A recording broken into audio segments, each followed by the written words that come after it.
Welcome back, True Seeker. Shout out to Randy who gave me the tip on this story. If you don't know Randy, check him out on Instagram. He's got one of the biggest Gematria channels on the web. And as he pointed out, Alan Osmond of the Osmond brothers, who had the biggest hit, One Bad Apple, he died the same day that Tim Cook resigned at Apple. And also, he resigned, and the death also happened on Monday, April 20th, the start of the week that will end with Friday, the new Michael Jackson song coming out. And that song was actually intended for the Jackson 5. But you bring in the Gematria piece, and things become all the more clear.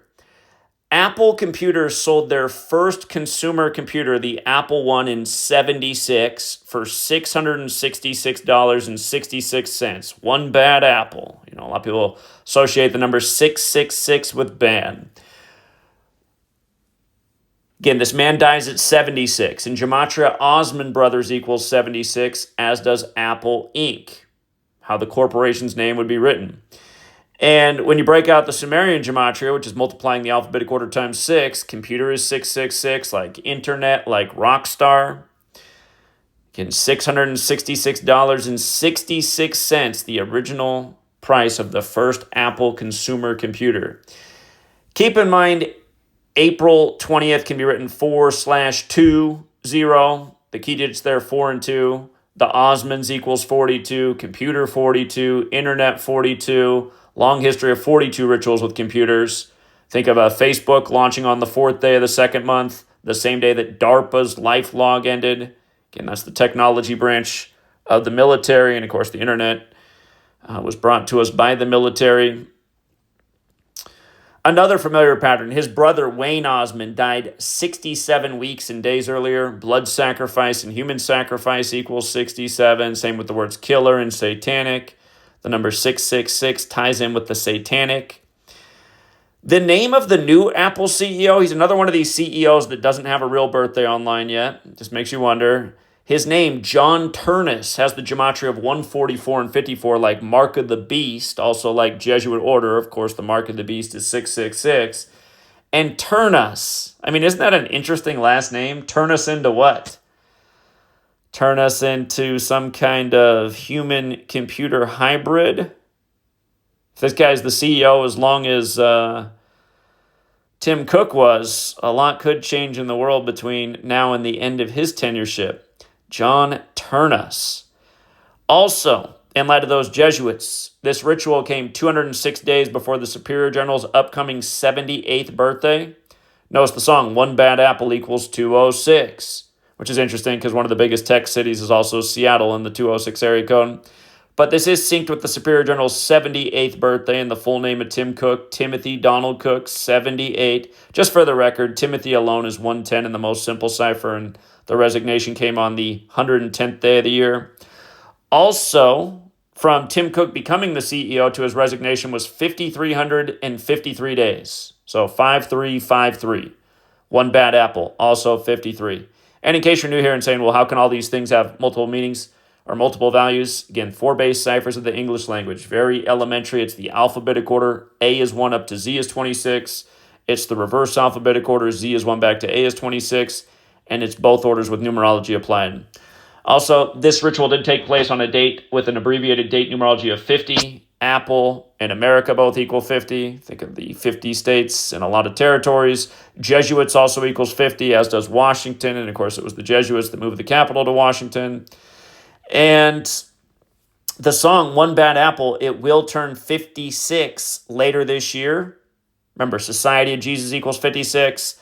The last head of Apple, Steve Jobs, died at 56. And he also died 56 days after Steve Wozniak's birthday, which is quite interesting. Steve Jobs and Apple Wozniak, the guys that made Apple, at least so we're told. If you haven't seen my older posts on Steve Jobs' death, there was a lot to it. We know some major patterns that had a lot to do with Cooties 19. You might recall the U.S. federal government, Google, and Apple partnered to keep surveillance on America during Cooties 19.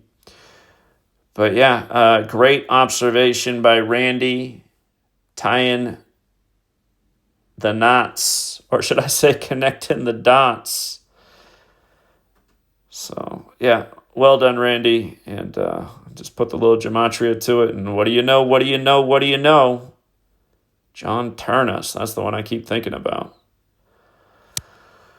All right, Truth Seeker. One other thing. Goofball Decoder did have a good observation. And Goofball Decoder, who occasionally does do something right, got to give credit where it's due.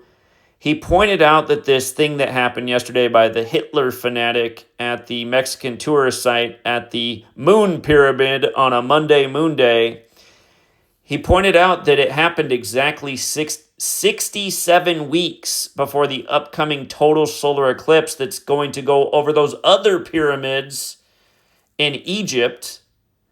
And exactly 67 weeks on the nose, total solar eclipse 67. I don't think that's an accident. I don't think that's an accident at all. We know that these eclipses are a major event. The Jesuit logo does pay tribute to eclipses. Might want to do some more thinking on this. We have Marco thinking that eclipse is going to be the big day. Remember, during Cooties 19, there was the total solar eclipse in Argentina, which was Pope Francis' native country, and that was the day that the Cooties 19 shot went live. And again, a corona is the light that barely shows around the edge of the sun in the time of a total eclipse. So, that was no accident. But yeah, we might really want to start thinking about August 2nd, 2027, and all that they might have planned for that day. It'll be J.D. Vance's birthday as well. Man born in 1984. So he will turn 43 on that day. But yeah, we'll leave it there for now, Truth Seeker. Thanks again to everyone who hits the like and the share and leaves a comment.